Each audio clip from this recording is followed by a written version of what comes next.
Isang mapayapang hapon, Pilipinas. Ito po ang inyong balerina ng bayan, si Lisa Macuja, na bumabati sa lahat ng nakikinig sa DZRH at nanonood sa RH TV, lalo na sa mga kasamahan nating alagad ng sining at kultura sa buong bansa. Ilang buwan pa lamang ang nakakaraan mula ng dagsain ng libo-libong tao ang 2018 Cinemalaya Independent Film Festival para panoorin at ipagdiwang ang pelikulang itinanghal bilang highest grossing film sa kasaysayan ng Cinemalaya. Walang iba kundi ang Liway na obra ng independent filmmaker na si Kip Oebanda. Naging usap-usapan kung paano naging emosyonal ang mga manonood sa bawat pagtatanghal ng pelikulang ito na umiinog sa pagkamulat ng isang batang isinilang sa loob ng political detainee camp.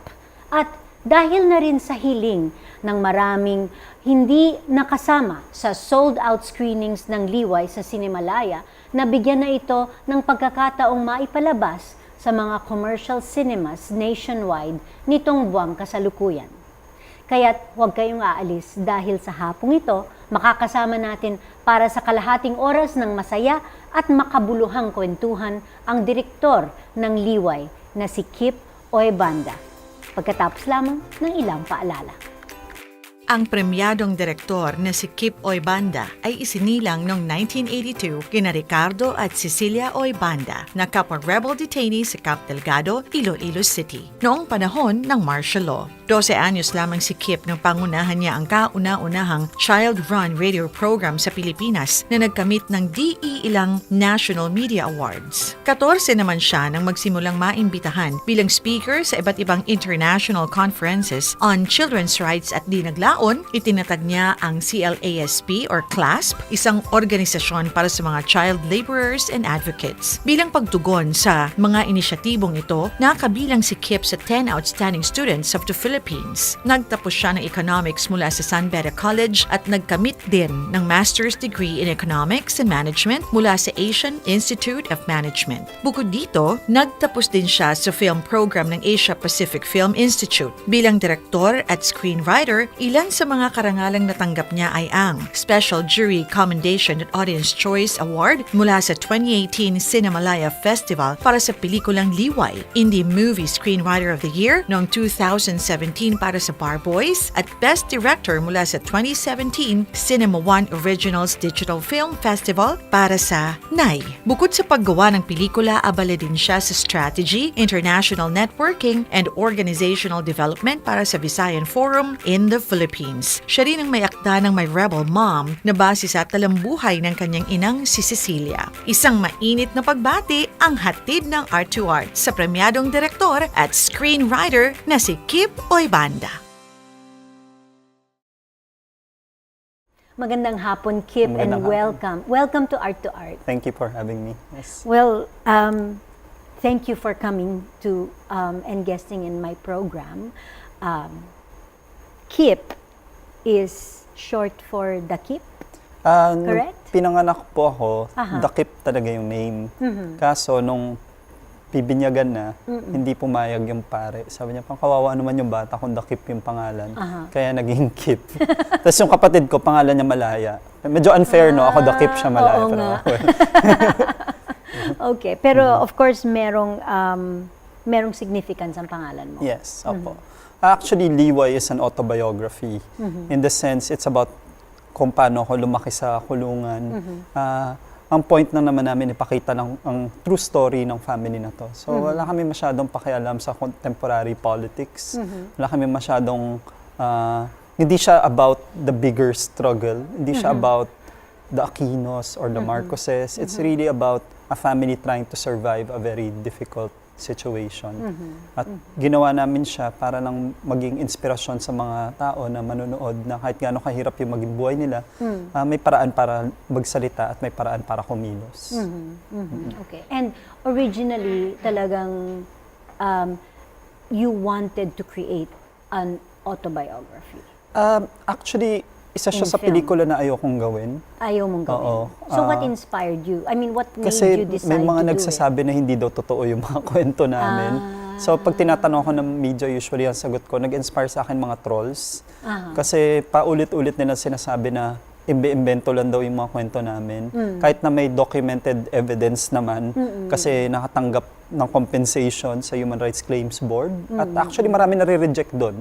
Kasi pag ininvestigahan nila, tapos nakita nila na walang basihan yung kwento ng violations na nangyari sa pamilya mo, hindi ka makakuha ng compensation. So may documentary proof na nagkaroon ng mga ganong pangyayari. Pero may mga nagsasabi na hindi ito totoo. So para sa akin, ikwento ko na lang kung ano yung totoo. At yun yung ginawa namin pelikula. Yun ang Liway, actually. Okay. And then after Liway, nakakuha ka ba ng mga parang mga haters? Ay, marami. Marami. Actually, meron sang hours, like parang may specific hours of the day na biglang dadagsa yung mga trolls. Office hours siguro na, ewan ko. Pero biglang ang dami-dami nila. Tapos kung ano yung sinasabi. Pero halatang hindi naman nila napanood yung pelikula. Yung pelikula. At tapos kinoconnect nila somehow sa current politics na wala naman dun sa pelikula. So parang ang weird. Kasi sila yung gumagawa ng connection na yun, hindi yung film. So kumbaga sila yung natatamaan, no? Tapos na-threaten din kami sa mga tao na nagsasabing part daw kami ng Red October plot kasi may ganun statement na lumabas sa Armed Forces, and actually the entertainment community responded to it significantly. I think 700 plus signatures na nagsasabing hindi naman recruitment facility ng New People's Army yung mga pelikula namin. Pelikula lang siya. And pwede mo siyang panoorin at pwede mo siyang magustuhan at hindi magustuhan. Pwede mo siyang awayin, i-criticize. Kasi para sa akin, pag nanood ka ng isang sining, whatever form, pag nagbayad ka na, pag ginamit mo na yung oras mo doon, may karapatan ka nang hindi siya magustuhan. Masama is yung mga tao na piniprejudge, hindi pa nga napanood. At dahil lang sa trailer or dahil sa poster, may gano'n na silang opinion about the film. Okay. So marami din. Okay. So, on the bright side, ang pelikula mo ay naka-grab ng grade A Yes. sa Cinema Evaluation Board. Okay. So, anong ibig sabihin ng grade A and ano ang incentives na kasama sa rating na ganito? I actually have very strong opinions about the Cinema Evaluation Board. Okay. Pero what does it mean? Ang Cinema Evaluation Board ay isang incentive system na binubuo para sa mga pelikula.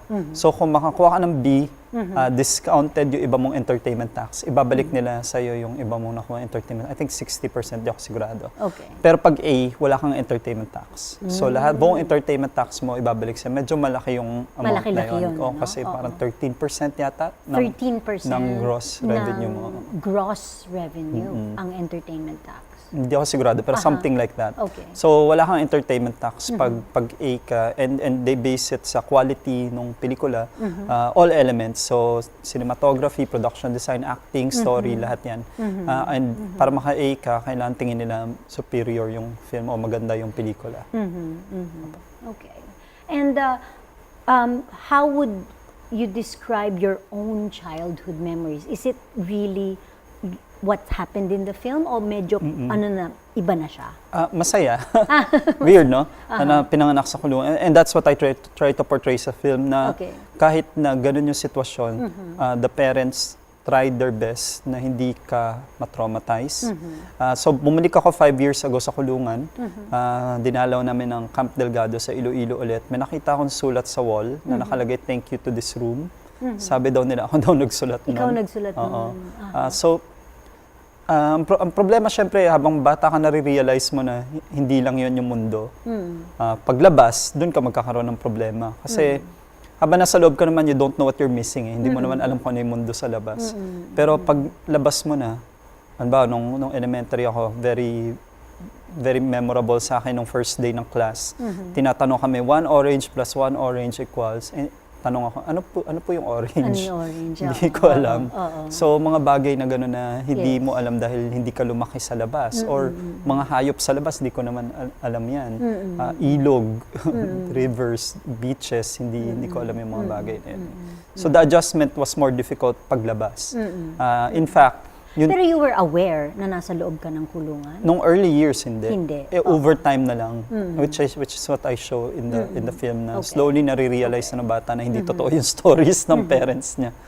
Ganun naman overtime as a child, marirealize mo na may mga bagay pala na kinukwento yung parents mo na hindi totoo para maprotektahan yung pagkabata mo. Okay. Nabanggit mo sa isang statement about Liway that the movie is about the power of storytelling. Yes.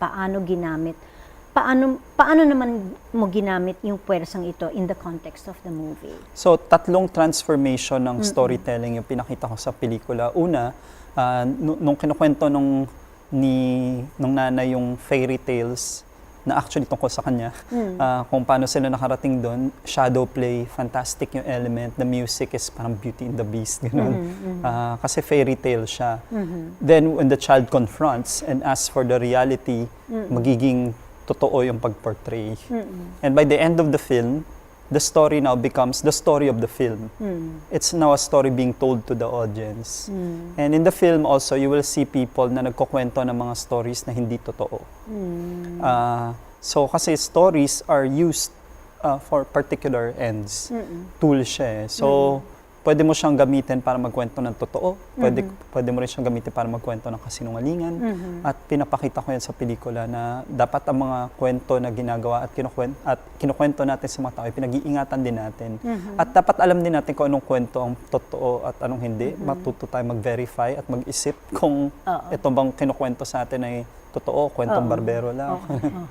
Ang ganun. Okay. Well, is that why you went into filmmaking in order to tell your story? Actually, accident lang naman po talaga yung pag-film ko. Ang master's degree ko ay sa management. And ang trajectory ko was more towards economics and management. Pero may lig kasi lang talaga ako sa films. Hindi ko naman in-imagine na gagawin ko yung Liway. 4 years ago nung nag-start ako, tinatanong ako, gagawin mo bang story, gagawin mo bang pelikula tong story ng buhay nyo? Sabi ko, wala akong balak. Gusto ko lang gumawa ng films talaga. So, a year ago, I made a law school movie na kumita sa pista ng pelikulang Pilipino called Bar Boys. Comedy lang siya na barkada film. Pero kasi yung nangyari nga, nainis lang talaga ako doon sa mga tao na nagsasabi na hindi totoo yung story ng mga victims. Parang naisip ko panahon na para gawin yung story. Pero hindi ko siya in-envision, hindi ko siya plinano. Reaction lang talaga siya sa mga trolls, actually. Okay. Well, and after this kind of success, you see yourself doing film for the rest of your life? Yeah, I have projects in the pipeline na horror yung next mong parang film? gusto kong gumawa ng horror next. Okay. And Liway is still showing, no? Yes, it's still in cinemas. It's still in cinemas. So just follow our page. You will see all the details of where our next screenings will be. Okay. Tapos mag-iikot po kami sa schools, sa micro-cinemas after the cinematic run. So just follow our page, I guess. Okay, yes. Follow the page, Liway on Liway Facebook. on Facebook. On Yes. Facebook, okay. Marami pa po tayong pag-uusapan kasama ang premyadong direktor at manunulat na si Kip Oebanda. Dito pa rin sa Art2art, magbabalik po kami pagkatapos na ilang paalala. Programang hatid ay sining at kulturang para sa lahat. Magbabalik ang Art2art. Schedule ng mga inaabangang konsyerto, update sa mga magagandang panoorin sa mga tanghalan at teatro. Narito na ang Art2art Calendar.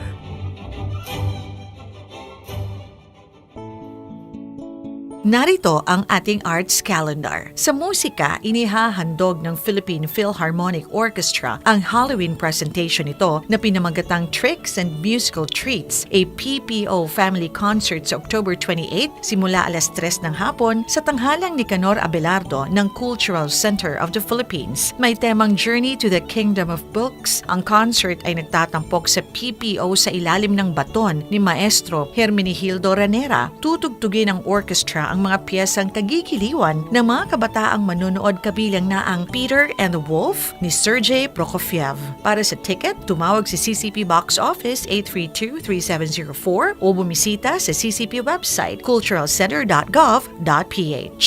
Bilang bahagi ng Abelardo Hall Concert Series, inihahandog ng UP College of Music at ng UP College of Music Alumni Association sa pakikipagtulungan ng Office of the Chancellor at ng Office for Initiatives in Culture and the Arts nito ang concert na pinamagatang Symphonicity. Tampok ang 80-piece UP Symphonic Band sa ilalim ng baton ni Assistant Professor Rodney Diaz Ambat. Ang concert ay mapapanood sa October 26, alas 7 ng gabi sa Abelardo Hall Auditorium ng UP College of Music, Diliman, Quezon City. Para sa ticket reservations, tumawag sa 926-0026 o mag-email sa abelardohall.music@gmail.com. Sa pelikula, tampok ang halos 40 pelikula sa Q Cinema, ang official film festival ng Quezon City na isasagawa mula October 21 hanggang 30 sa Gateway Mall, Cineplex 10, Robinson's Galleria, Robinson's Movie World at Ayala Mall Cinema sa Trinoma at UP Town Center. Magkakaroon din ng screening ng mga local films mula October 24 hanggang 30 sa SM Fairview, SM Mega Mall, SM Manila, and SM South Mall. Sa Circle Competition, mapapanood ang mga sumusunod na independent features na binigyan ng production grants: Billy and Emma ni Samantha Lee,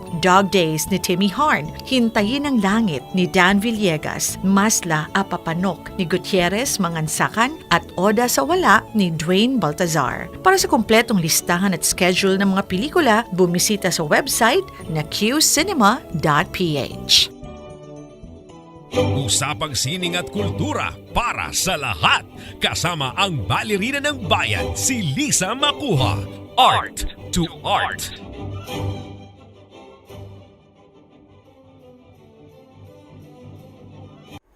Kasama pa rin natin ang award-winning independent filmmaker na si Kip Oebanda.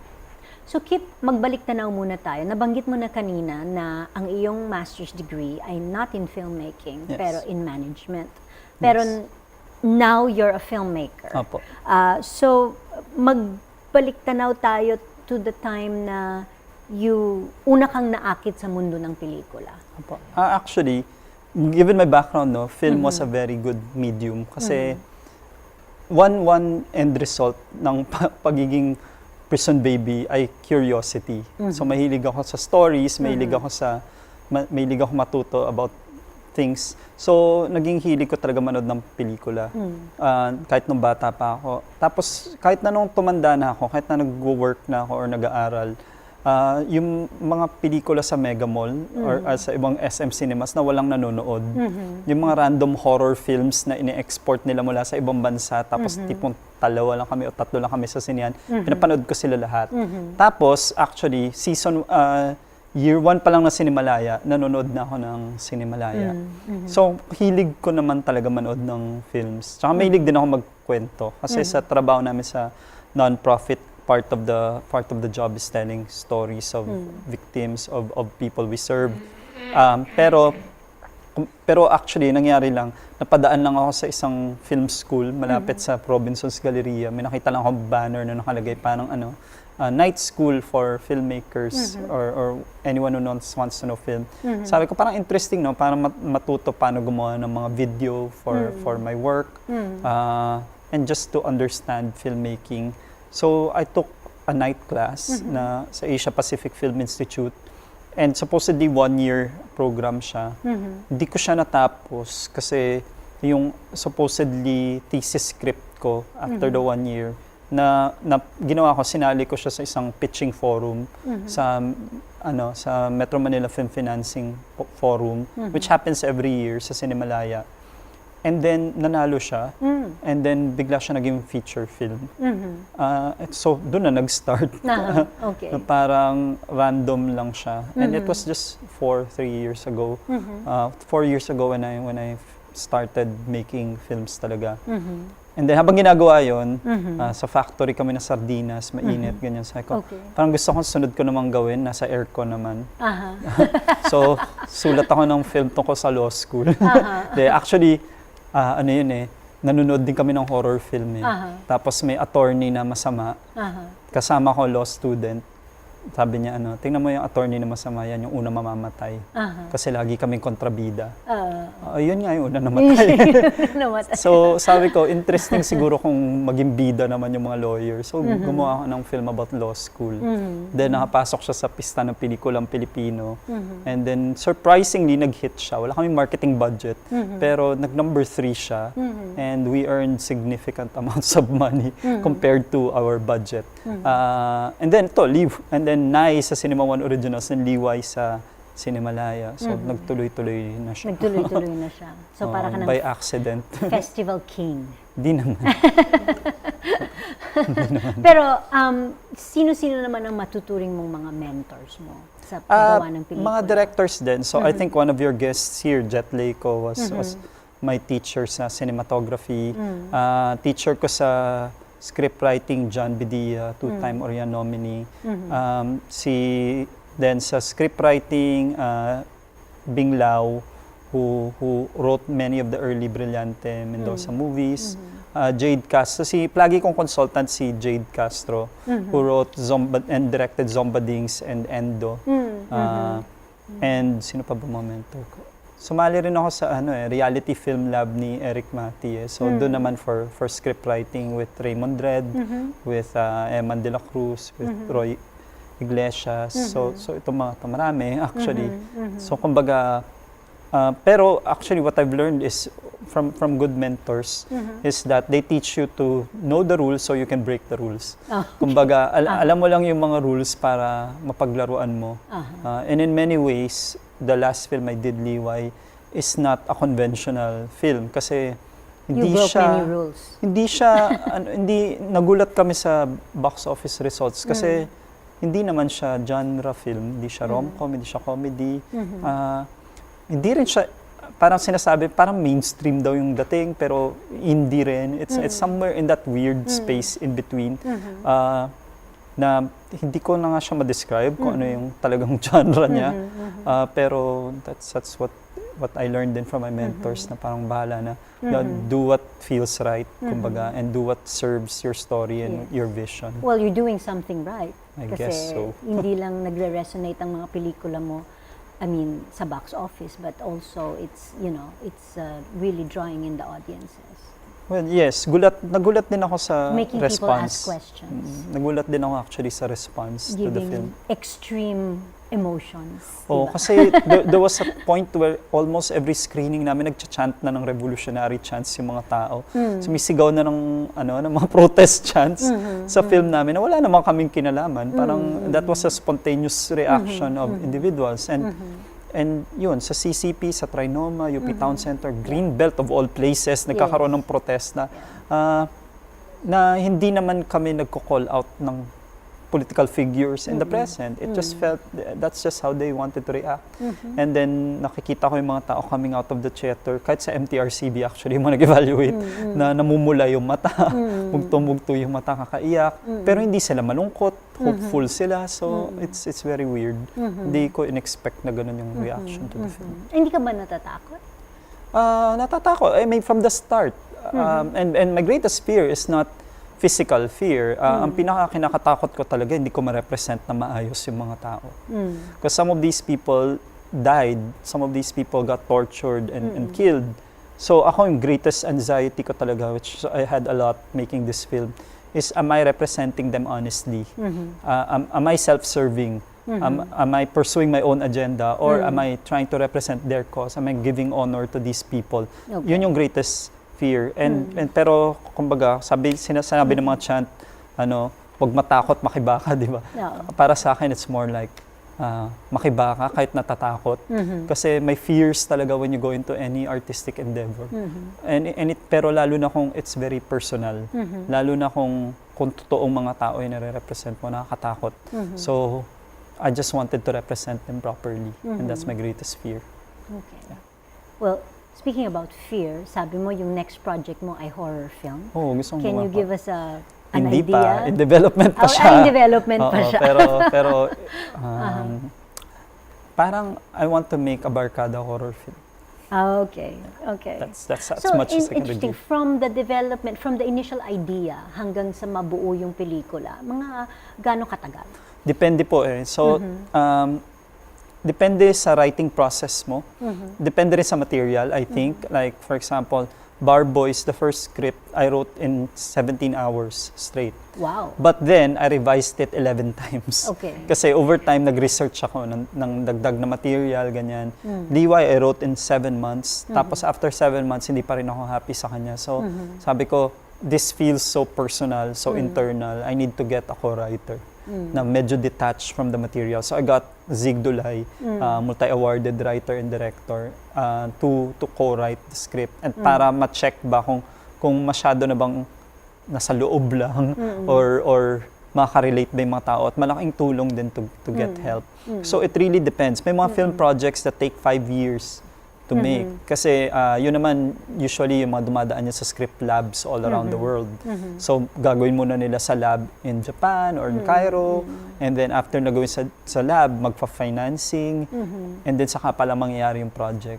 Pero meron din naman tayong mga project na pipitch mo, shoot na tayo. Ganun. Yeah, And then 3 months later, may film ka na. May film na. Minsan nga, nag-e-edit pa 3 days before Okay. the film eh. So, Yeah. depende. So speaking about that, alam natin na ang paghahanap ng pondo para sa isang pelikula ay isang napakalaking sakit ng ulo. Opo. Pero mas masakit ang ulo mo pag meron ka ng pelikula and pinapasok mo na sa mga iba't ibang distribution Yes. channels locally and internationally. So how do independent filmmakers tackle the challenge of distribution? I think distribution is the hardest Oh. part of filmmaking sa Philippines. Mainly because, ano siya eh, you leave it up to the market eh. And kumbaga, may isa ring problem pag galing ka sa festival kasi napalabas ka na before. So actually, hindi ka priority in terms of giving you cinemas. Ngayon, kung makakuha ka ng cinemas, great. Like in our case, nakakuha kaming cinemas. Pero you have to prove the point first na Yeah. baka may manood. Oo. Secondarily, meron ka namang, so a lot of these filmmakers, they go to instead micro-cinemas, and then they go sa mga schools, sa mga school screenings, they go to community screenings. Kailangan mo rin gumawa ng alternative ways of distributing your film. And then ibang sakit ng ulo pa in distributing it in digital media. And kung magdi-DVD ka, ibang sakit ng ulo rin yun. Pero pinakamahirap talaga is getting yourself in the big malls and cinemas. Kasi Yeah. ang kalaban mo dyan, not only local films eh, Yeah. kalaban mo dyan, the Marvel Cinematic Universe, the Yeah. DC Cinematic Universe, you know, and the big studios. Yeah. So, hopefully, over time, and we see naman na this trend is happening, that Filipinos are slowly getting more accustomed to watching Filipino films. And wala na rin yung idea na pag Filipino film, inferior kagad yung quality. Kasi minsan may ganong judgment eh. Na, ay, Filipino film, pangit yan. I mean, obviously, hindi siya kasing laki ng budget ng Avengers. Na, kasi, well, hindi natin siya afford. Pero kasi, hindi lang naman budget ang Yes. gumagawa ng magandang pelikula. It's also the story, the emotions, the characters. So, slowly naman nag-grow yung audience na yun. And hopefully, it grows more. Okay. So, Kip, you know, ang buhay natin ngayon, punong-puno ng paghamon, kawalan Apo. ng pag-asa. Ano ang mensahe mo bilang isang alagad ng sining na naniniwala sa power of storytelling? Ako, tanggap ko naman kasi na mahirap ang buhay at hindi siya dumadali. Over time, humihirap siya lalo. Not because of any outside force, that's just time. You know, you grow old, you get sick, life gets hard, people you love die or leave you. That's just life. And I think what art does is help us connect to each other's struggles, connect to each other's joy, hope, resilience. And I think that's what we're trying to do with stories, na kahit na hindi kayo pareho ng political affiliation ni Liway, kahit na hindi ka lumaki sa panahon na yon, makakonect ka to those people on an emotional level. And I think that's the power of art. Yeah. Na kahit na hindi kayo pareho ng kinalakihan, hindi kayo pareho ng pinanggalingan. And you see this in music, in dance, in film, in poetry, literature, na kahit saan siya galing, minsan may connect talaga siya sa iyong buhay. So I think ang hope nga namin is just sana maging start lang to, and more artists will make stories that connect to those parts of our history that are systemically getting revised. Kasi the revision of our history, it's not accidental. It's funded, it's systemic, and it is a concerted effort. So, active yan eh. So, what we hope lang is that this becomes the start of, or this helps push that movement of connecting to people, even though we might not agree with them politically, even though we might not have lived in that time. Yeah. Just that connection makes us a little more human and a little more alive, I think. Okay. Nasabi mo kanina na marami ka ng haters. Marami ka ding mga sumusuporta sa'yo. Oo, mas marami naman yata. I don't think it's hating me personally, but it's hating the fact that we made a film about the martial law. Yeah. And it doesn't align with their political beliefs. So, ako, but the important thing is also, some of my friends have told me that after watching the film, some minds were changed. So in one interview like this with Inday Barona, she said na two of her friends daw na Marcos loyalist came up to her and after the film and said, "Now I understand kung bakit galit na galit ka nung nilibing siya sa libingan ng mga bayan. Now I understand your pain." Because it's not facts anymore. That's very important also, telling people facts and realities. But they were able to empathize and connect to victims on a real, emotional, visceral level. We were able to change our minds. At sa akin, okay na yun. That's enough of a success. I think that's a better marker of success than box office or reviews. Na may mga nabago kang, may mga, hindi naman necessarily nagbago sila ng political affiliation, but they grew in empathy. Yeah. That they grew in you humanize these people for them. And that I think is enough. Okay. And was Liway a dream project of yours? No, it was a nightmare project. It was It's the film I wish I never had to make. And it just felt that I had to make it.